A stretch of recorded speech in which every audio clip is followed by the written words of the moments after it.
teori lama yang mengatakan bahwa satu tulisan tidak boleh dimuat dari beberapa media itu hanya berlaku untuk media yang komersial. Dan saya kebetulan tidak mendapat apa-apa dan saya tidak minta apa-apa. Mereka malah pesan judul itu dari mereka gitu. Tolong ditulis bagaimana Ramadan itu mendidik Gen Z gitu. Itu tanggung konsumerisme gimana gitu. Kalau nggak ada pesanan saya menulis tentang Ijmi gitu. Nah itu bagian dari menyalakan obor. Mudah-mudahan dengan silaturahmi ini, mudah-mudahan obor itu semakin menyala di mana-mana. Saya kira semua orang bisa menulis. Mana Ijmi Jawa Timur ini punya gagasan, punya ide. Yang idenya tidak epikon dengan orang lain. Ekstrimnya ojo garap, wis digarap wong liya. Kalau boleh saya ini, ketika saya jadi ketua Ijmi Jawa Timur 2010, menggantikan Pak Latif Burhan, saya mendeklarkan menumbuhkan saudagar muslim. Memang nggak populer. Waktu itu nggak populer. Saya ditomong, ini Ijmi kok koyok kadin. Tapi bagi saya itu persoalan umat. Ya. Artinya persoalan umat itu persoalan ekonomi, dan ekonomi itu bukan karena tidak punya sumber daya ekonomi. Sebab kalau enggak, maka kita akan jatuh menjadi middle income terjebak di penyakit Belanda itu, ekspor barang murah, ya. Jadi kita mungkin coba hilirisasi. Jadi kalau ada apalah ya, produk pertanian kayak tidak cuma tambang, proses hilirisasi. Tanpa itu tidak bisa gitu. Tidak bisa. Ya. Jadi istilah lain itu downstreaming. Downstreaming berarti dihilir tambahi proses. Ya. Jadi tadi betul kita mengidentifikasi kira-kira yang memberikan jembatan peluang untuk bisa menjadi bagian penting yang akan diseru oleh Ijmi itu apa? Kalau tadi disampaikan di Amerika itu overall semua warga itu sepakat bahwa perang atau persediaan menjadi kunci. Ya, jadi pendidikannya mensupport itu, kemudian industrinya juga mensupport sampai detail industri yang paling bawah. Nah, terakhir saya bayangkan malah kalau ada itu tidak Ijmi, tidak ada struktur. Kalau di situ sulit, siapa boleh ngatasi. Di Ijmi saja kemarin di Raker Malang, saya sampaikan di Raker Malang, Ijmi itu justru bermitra.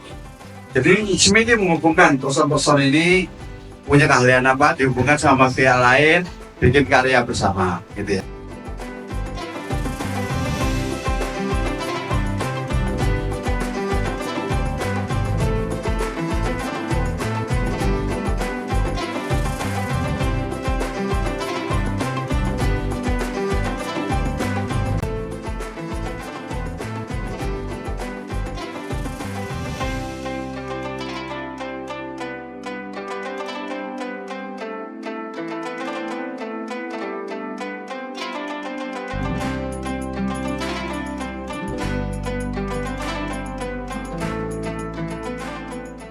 Assalamualaikum warahmatullahi wabarakatuh.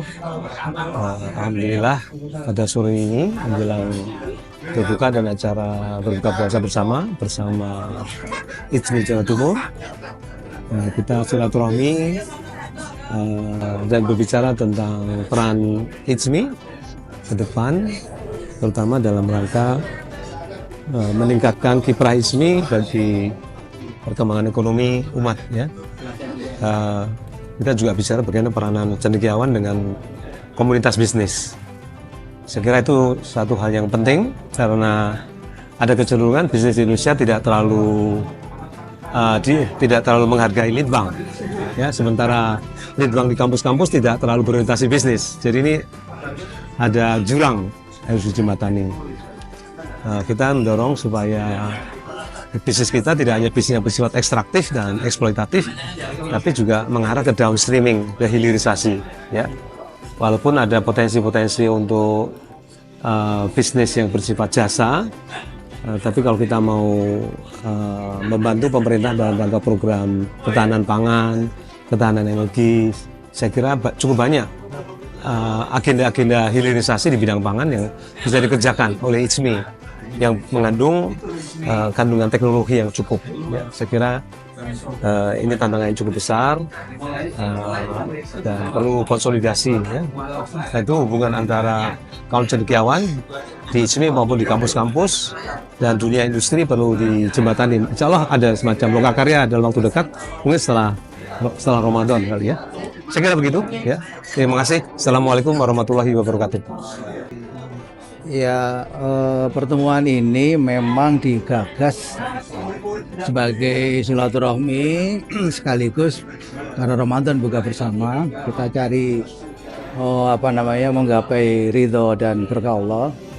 Tapi lebih dari itu adalah untuk konsolidasi baik pemikiran maupun perjuangan cendekiawan ke depan. Karena itu lalu output dari pertemuan ini tentu adalah di Ramadan ini harus sudah ada keputusan untuk bisa action. Salah satunya adalah tahun 2025 ini ICMI mulai membangun unit usaha produktif yang ingin menjadikan ICMI itu mandiri secara finansial. Lebih dari itu, kita punya tujuan supaya para aktivis dan pengurus ICMI yang dalam konteks ekonomi itu kurang beruntung, maka kita bisa memberikan manfaat dengan adanya usaha-usaha ini. Tapi kemudian ada perkembangan dari itu, ada diskusi yang menarik bahwa di samping usaha jangka pendeknya tentu ada usaha jangka panjang yang lebih besar.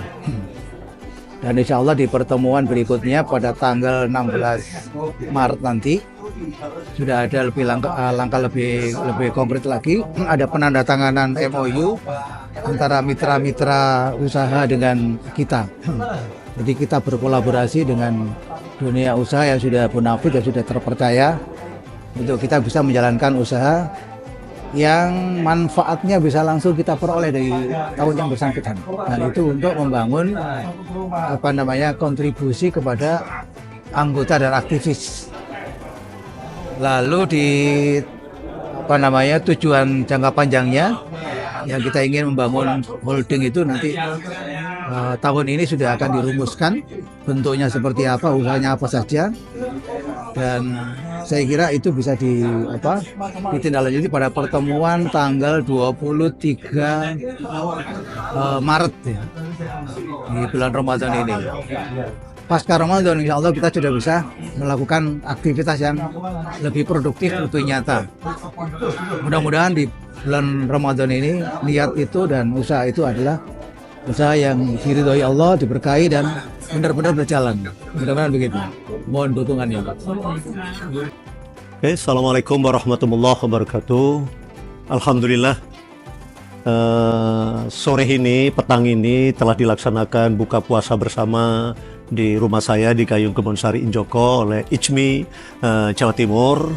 Ini adalah tradisi yang baik bagi ICMI selain untuk merekatkan silaturahmi di dalam bulan puasa ini, sekaligus juga sharing pemikiran terkait dengan problem-problem yang ada di masyarakat dan kebangsaan. Oleh karena itu, tradisi ini saya rasa sangat baik, dan bagaimana kita mengisi bulan suci Ramadan ini dengan sesuatu yang positif, yang konstruktif, memikirkan nasib umat, memikirkan nasib bangsa, karena kita sebagai bagian dari elemen bangsa terpanggil untuk memikirkan itu dan mencari jalan keluarnya. Semoga dengan hikmah puasa, bulan yang penuh rahmat dari Allah ini, negeri yang kita cintai ini mendapatkan rahmat, sehingga negeri ini akan menjadi negeri yang baldatun thayyibatun wa rabbun ghafur. Terima kasih. Wassalamualaikum warahmatullahi wabarakatuh. Assalamualaikum warahmatullahi wabarakatuh.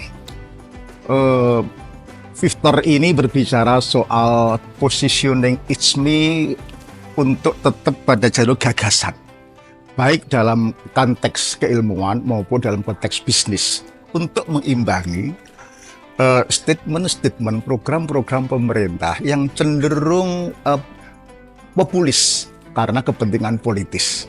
Nah, itu dua hal yang berbeda. Bicara soal program jangka panjang, soal outcome yang jauh, sumber daya manusia, soal bagaimana Indonesia emas, itu bicara soal gagasan. bagaimana roadmap Indonesia makmur, kemudian pertumbuhan 8%, caranya bagaimana, investasi seperti apa, SDM seperti apa. Mestinya ini yang harus digagas oleh ISMI. Ya, jangan terjebak kepada isu-isu yang sifatnya politis dan kemudian biasanya bombastis. Rumah sekian, makan bergizi gratis sekian, kemudian swasembada pangan sekian. Tetapi kan prakteknya kita masih belum jelas. Wait and see, itu politis. Nah, ISMI jangan terjebak pada itu, harus berbicara soal gagasan. Makasih. Assalamualaikum warahmatullahi wabarakatuh.